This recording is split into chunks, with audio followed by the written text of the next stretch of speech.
call and told me about a clinic that needed Spanish interpreters. And I thought I could never have time for that, so no thanks, Mom.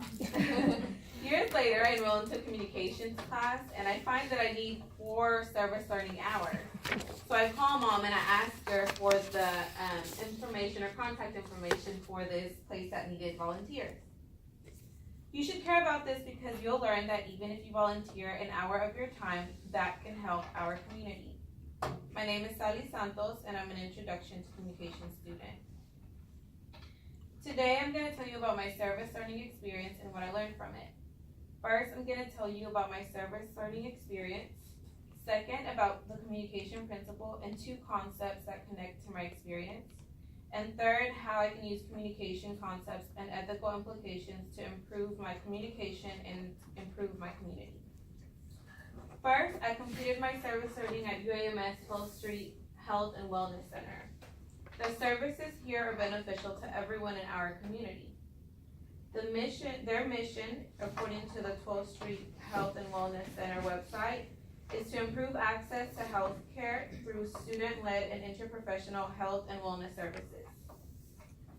The services here provide students a hands-on educational experience. They provide services free of charge to the public and free translating or interpreting services in Spanish for Spanish speakers. This place was pretty busy. It seemed like when I first got there, it just seems like everyone was busy doing something. If the students weren't with the patient in an exam room, then they were inputting information into a computer. They weren't doing that, then they were with the professional discussing the patient. They weren't doing any of those 3 things. It seemed like they had their nose in the book. They were reading or studying. Meanwhile, the interpreters were just sitting under the Spanish interpreter sign on the phone.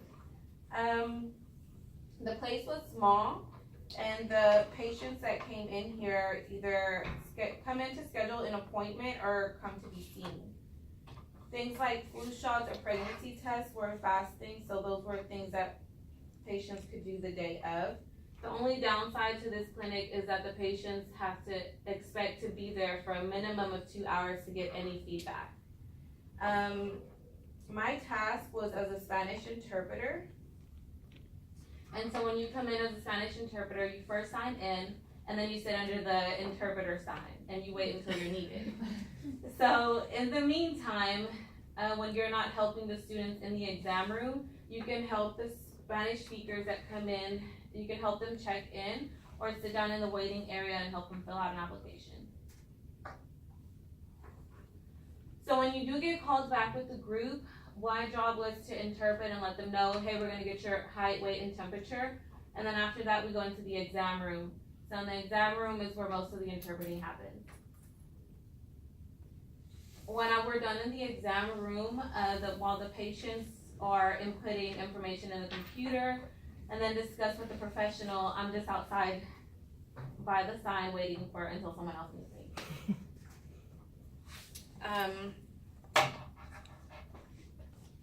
I feel like my specific work helps support the organization's mission, because interpreting helps both the patient and students understand each other without the language barrier. Second, there's a communication principle and 2 concepts that connect to my service learning experience. We all can relate to these concepts in our everyday experiences. A relevant communication principle that I chose is the communication process is complex. The definition, according to the UALR Survival Guide 2018, is that there is no such thing as an easy or simple symbolic exchange between communicators. Even the most casual interactions involves a highly complex and cognitive, psychological, and social process. An example from my service learning that illustrates this principle is when interpreting, medical terms are not a part of my everyday English or Spanish language. I don't use them every day, so it was a bit harder to do. The first communication concept that I chose is ethnicity. The definition, according to Adler, Rodman, and Dupree, is social construct that refers to the degree to which a person identifies with a particular group, usually on the basis of nationality, culture, religion, or some unifying perspective. An example from my service learning experience is the difference in the, even when you speak Spanish, it still varies depending on what country you're from. So not all Spanish is the same. And so my coordinator pointed that out. He's from Chile, and most of the patients there were like either Mexican or Central American. So for him, he didn't understand some words that they were saying. He would come to me and say like, hey, what's that? So my example illustrates definition because one's ethnicity influences language and the way we understand it. The second communication concept I chose is remembering. The definition, according to Adler, Rodman, and Dupree, is the act of recalling previously introduced information.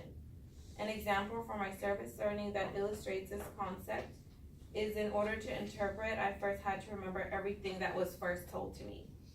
My example illustrates the definition because remembering the information is important to both the patient and the students. Finally, based on my service learning experience, I can use communication concepts and ethical implications to improve my communication and my community. We all could use communication concepts to improve our community and communication. The first communication concept that I chose is being careful when using slang in Spanish. The definition, according to Adler, Rodman, and Dupree, is language used by a group of people whose members belongs to a similar co-culture of other groups. I chose this concept based on my service learning experience because slang can have different meanings depending on your culture. I'd hate to disrespect or say something that is rude to others and not even know it. This concept reminds me to be more careful with the words I choose to use, especially when interacting or communicating with Spanish speakers from other countries.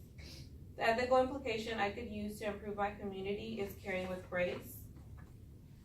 The definition, according to the 2018 Survival Guide, is understanding and meeting the needs of people who we interact with.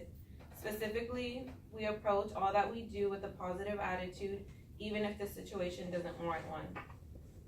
I chose this implication based on my service learning experience because people come into the clinic when they don't feel great, and so when they're waiting there for 2 hours or more to get feedback, they're probably frustrated by then. So after asking for a while, they sometimes can be rude. So I guess we have to remember to be polite. I can use this implication to improve my community by maintaining a positive attitude with others, even if they aren't positive or nice. In conclusion, I have told you about my service learning experience and what I learned from it. I have discussed my service learning experience, communication principles and concepts that connect to my service learning experience, and communication concepts and ethical implications that can help improve my community and communication. Now I volunteer after work every other week, sometimes 30 minutes or an hour. So never say never, and remember that even an hour of volunteer work can make a difference in our community.